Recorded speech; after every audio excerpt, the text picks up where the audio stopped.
ಈಗ ಎಲ್ಲರಿಗೂ ಈ ನಿಜ ಗೊತ್ತಾಗ್ಲೇಬೇಕು. ಇಲ್ಲ ರಾಧಿಕಾ, ನಿನ್ನ ವಿಷು ಸಂಬಂಧ ಕೃಷ್ಣನ ಇಚ್ಛೆಯಿಂದನೇ ಆಗಿರೋದು. ನಿಮ್ಮಿಬ್ರನ್ನ ದೂರ ಮಾಡಬಾರ್ದು ಅಂತಾನೆ ಭಗವಂತ ವಿಶಾಖಂಗ ಆ ಬುದ್ಧಿ ಕೊಟ್ಟು ಮದ್ವೆ ದಿವಸ ಅವಳು ದೂರ ಹೋಗೋ ಹಾಗೆ ಮಾಡಿದ್ದು, ನೀನ್ ಮದ್ವೆ ಮಂಟಪದಲ್ಲಿ ಕೂತ್ಕೊಳ್ಳೋ ಹಾಗಾಗಿದ್ದು. ಮೊನ್ನೆ ಪೂಜೆ ದಿವಸನೂ ಅದಕ್ಕೆ ಹಾಗಾಗಿತ್ತು. ಅಂದ್ರೆ ಭಗವಂತನ ದೃಷ್ಟಿಲಿ ನೀನೇ ವಿಷು ಹೆಂಡ್ತಿ, ವಿಶಾಖ ಅಲ್ಲ.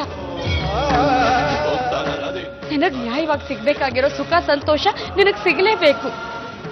ಅದನ್ನು ಯಾರ ಕೈಯಿಂದನೂ ತಪ್ಪಿಸೋದಿಕ್ ಆಗಲ್ಲ. ನಾನು ಈಗಲೇ ಹೋಗಿ ನಿಜ ಏನು ಅಂತ ನಿಮ್ಮ ಅಪ್ಪನಿಗೆ ಹೇಳ್ಬಿಡ್ತೀನಿ. ಅವರೇ ವಿಷು ಮನೆಯವ್ರ ಹತ್ರ ಇದನ್ನ ಮಾತಾಡ್ಲಿ. ವಿಶ್ವನ ನಿನ್ನ ಹತ್ರ ಕಳಿಸ್ತೀನಿ. ನಿಜ ವಿಚಾರ ಏನು ಅನ್ನೋದನ್ನ ನೀನು ಅವನಿಗೆ ಹೇಳ್ಬಿಡು. ಬೇಡ ಅಮ್ಮ. ಅಮ್ಮ ಅಮ್ಮ ದೂರ ನಿಂತ್ಕೊ. ಸ್ನಾನ ಮಾಡಿ ಎಷ್ಟು ದಿವಸ ಆಯ್ತಾ ಏನು? ನಿಮ್ಮನ್ನೆಲ್ಲ ನೋಡಿದ್ರೆ ನನ್ಗೆ ಹೆಸ್ಕಾಗುತ್ತೆ. ಮೈ ಕೈಯಲ್ಲಿ ಇಷ್ಟು ಕಟ್ಮುಟ್ಟಾಗಿದ್ರೆ ದುಡಿಯಕ್ಕೆ ಏನ್ ದಾಡಿ ನಿಮ್ಗೆ? ಬಿಟ್ಟಿ ಸಿಗುತ್ತಂದ್ರೆ ಓಡ್ ಬಂದ್ಬಿಡ್ತೀರಾ. ಹೋಗು.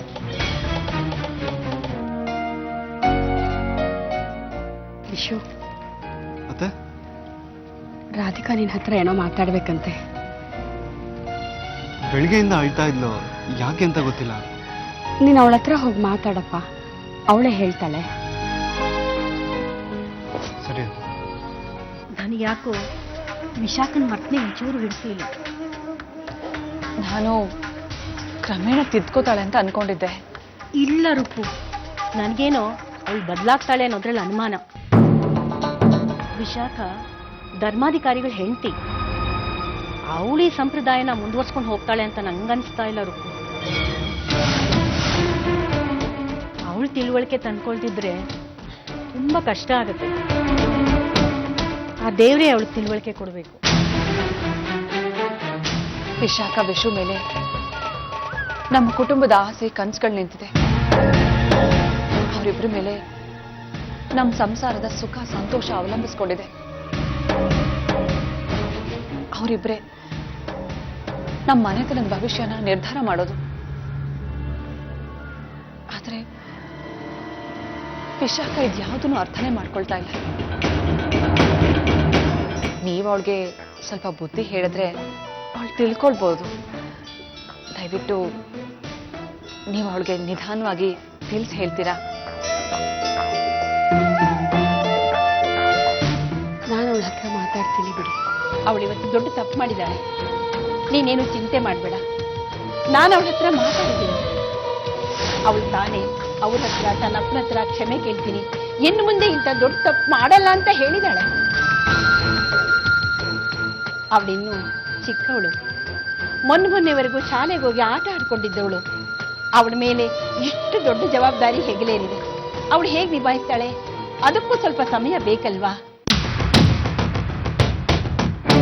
ಕಲಿತಾಳೆ, ನಿಧಾನವಾಗಿ ಕಲಿತಾಳೆ. ದೇವ್ಗೆ ನನ್ಗೆ ಅವಳ ಮೇಲೆ ನಂಬಿಕೆ ಇದೆ. ಅವಳು ಹುಟ್ಟಿದ ಮನೆಗೂ ಹೋದ ಮನೆಗೂ ಒಳ್ಳೆ ಹೆಸರು ತಂದೆ ತರ್ತಾಳೆ. ವಿಶಾಖ ಏನು ಸಾಮಾನ್ಯದವಳಲ್ಲ. ಅವಳು ಧರ್ಮಾಧಿಕಾರಿಗಳ ಹೆಂಡತಿ, ನೀನು ಧರ್ಮಾಧಿಕಾರಿಗಳ ಅತ್ತೆ. ಎಷ್ಟು ಗತ್ತಿಂದ ಇರ್ಬೇಕು. ರಾಜಮಾತೆ ತರ ಹೆಮ್ಮೆಯಿಂದ ಖುಷಿಯಾಗಿ ತಿರ್ಗಾಡ್ಕೊಂಡಿರ್ಬೇಕು.